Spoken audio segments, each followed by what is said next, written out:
Baik, Assalamualaikum warahmatullahi wabarakatuh. Sebelumnya saya akan memperkenalkan diri lagi yang lengkap.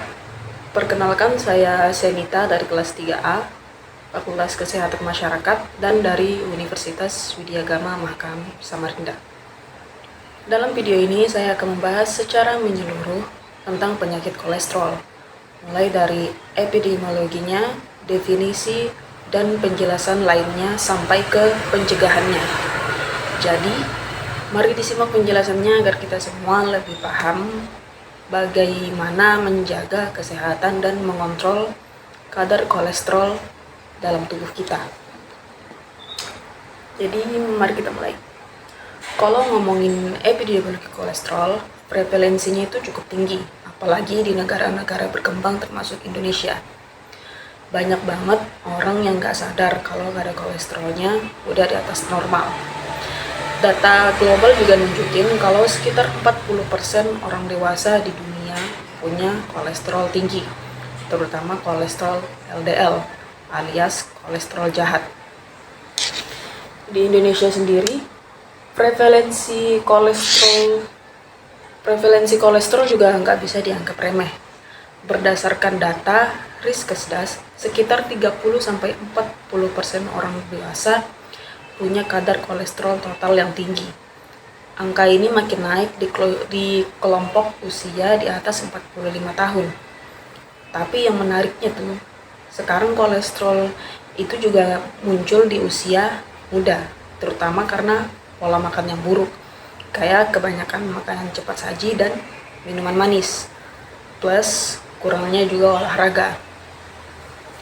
Nah, untuk penyebarannya juga merata, tapi lebih banyak ditemukan di perkotaan. Kenapa? Karena orang di kota cenderung punya gaya hidup yang lebih santai secara fisik. Kebanyakan duduk di kantor, jarang olahraga, dan makanan tinggi lemak, sehingga kolesterol lebih gampang didapat. Sementara itu, di pedesaan, meskipun masih ada kasus kolesterol, prevalensinya masih cenderung lebih rendah karena mereka lebih aktif bergerak dan makanannya relatif lebih alami. Jadi, kolesterol ini bisa dibilang masalah global yang terus meningkat karena gaya hidup modern. Tapi, kalau dilihat dari sisi epidemiologi, sebenarnya masalah ini bisa dicegah lewat edukasi tentang pola makan sehat, olahraga, dan pemeriksaan rutin. Yang penting kita sadar dan mau mulai gaya hidup sehat dari sekarang. Itu untuk epidemiologinya. Lalu, untuk definisi dari kolesterol sendiri, kolesterol itu adalah senyawa berlemak yang masuk dalam kelompok lipid. Senyawa ini berbentuk seperti lilin dan tidak larut dalam air, sehingga tidak dapat bergerak bebas dalam darah. Untuk dapat beredar di dalam tubuh, kolesterol bergabung dengan protein khusus membentuk struktur yang disebut lipoprotein. Nah, kolesterol sering juga nggak ada gejalanya, bisa disebut sebagai silent disease atau penyakit diam-diam. Tapi, kadang ada tanda-tanda kayak santelesma atau timbunan lemak di kelopak mata atau lingkaran putih di kornea mata. Nah, gejalanya baru muncul kalau sudah ada komplikasi seperti nyeri dada atau tanda-tanda stroke. Lalu sekarang kita bahas soal patofisiologi dari kolesterol. Kolesterol yang tinggi itu menyebabkan penumpukan di pembuluh darah yang lama-kelamaan menyebabkan kerusakan pada lapisan pembuluh darah atau disfungsi endotel dan memicu peradangan. Terus, proses ini akan membentuk plak aterosklerotik, yaitu endapan lemak, kolesterol, kalsium, dan zat lainnya yang nempel di pembuluh darah arteri. Akibatnya, pembuluh darah menjadi sempit, aliran darah terganggu, dan risiko penyakit jantung serta stroke jadi meningkat. Lalu klasifikasi. Untuk kolesterol itu juga punya klasifikasi yang kita perlu ketahui. Misalnya, kolesterol yang lebih dari 200 mg/dl itu sudah masuk kategori tinggi. Lalu untuk LDL yang lebih dari 130 mg/dl itu udah bahaya banget.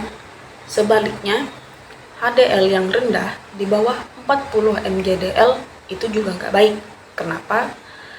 Karena HDL ini bertugas untuk membersihkan kolesterol jahat atau LDL dari pembuluh darah.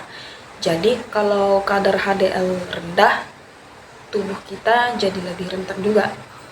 Terakhir ada trigliserida atau jenis lemak yang ditemukan dalam darah berfungsi sebagai energi cadangan tubuh. Nah, kalau trigliserida ini misalnya lebih dari 150 mg/dl itu juga udah masuk kategori berbahaya. Lalu, bicara soal faktor risiko ada dua macam nih. Yang pertama, ada yang nggak bisa diubah dan ada yang bisa diubah. Yang nggak bisa diubah itu kayak usia, jenis kelamin, dan faktor genetik. Kenapa? Karena semakin tua kita, metabolisme tubuh tuh jadi melambat. Jadi, kolesterol lebih gampang naik. Untuk pria lebih rentan sebelum usia 50 tahun, sedangkan wanita baru setelah menopause. Nah, kalau orang tua kita punya riwayat kolesterol, kita pun punya risiko terkenanya. Nah, tapi ada kabar baiknya. Jadi, ada faktor yang bisa diubahkan, dan itu juga banyak. Misalnya kayak pola makan yang sehat. Kalau kita sering makan makanan tinggi lemak, jenuh atau trans, kolesterol bakal gampang naik.